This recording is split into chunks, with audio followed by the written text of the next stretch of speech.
মধুমতি নদীর বাম তীর সংরক্ষণের কাজ চলছে। ফরিদপুরের মধুখালী উপজেলার কামারখালী এলাকায় এ বাঁধ নির্মাণের ফলে বীরশ্রেষ্ঠ মুন্সি আব্দুর রউফের বাড়ি ও স্মৃতি জাদুঘর ছাড়াও এলাকাবাসীর শত শত বাড়িঘর ও ফসলি জমি সহ সহায় সম্পদ রক্ষা হবে।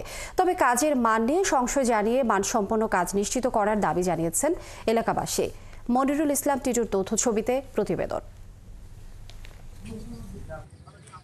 ফরিদপুর জেলার মধুমতি নদীর বাম তীরের ভাঙন থেকে শহীদ বীরশ্রেষ্ঠ মুন্সি আব্দুর রউফ স্মৃতি জাদুঘর সংযোগ রাস্তা সহ অন্যান্য এলাকার সংরক্ষণ ও ড্রেজিং প্রকল্পের কাজ চলছে।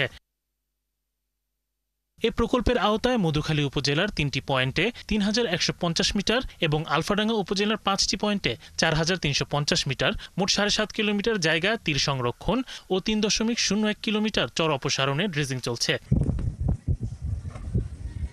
এলাকার মানুষের দাবি, দীর্ঘদিন ধরে মধুমতি নদীর ভাঙনের কবলে পড়ে হুমকিতে পড়েছিল বীরশ্রেষ্ঠ মুন্সি আব্দুর রউফের গ্রামের বাড়ি ও স্মৃতি জাদুঘর সহ শত শত মানুষের বাড়িঘর ও ফসলি জমি। তাই এলাকাবাসীর দীর্ঘদিনের দাবি ছিল নদী তীর সংরক্ষণের।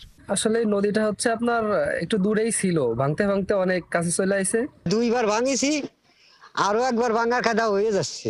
10 একর জমি আমার এই জায়গা, ওই যে নদীতে ডুবে গেছে। যদিও সালামতপুর এলাকায় তীর সংরক্ষণ কাজে ব্যবহৃত ব্লকের মান নিয়ে প্রশ্ন তুলেছেন অনেকেই। তারা মনে করেন, এই বাঁধে ব্যবহৃত সামগ্রী মানসম্পন্ন না হলে পানিতেই যাবে সরকারের কোটি কোটি টাকা।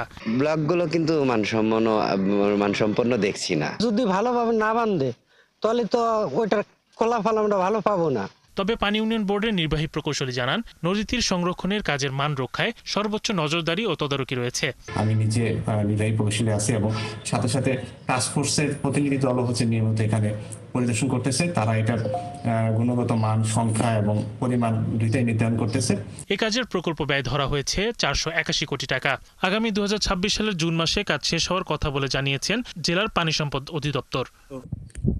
শরীফ আজাদ প্রীতম, ৭১।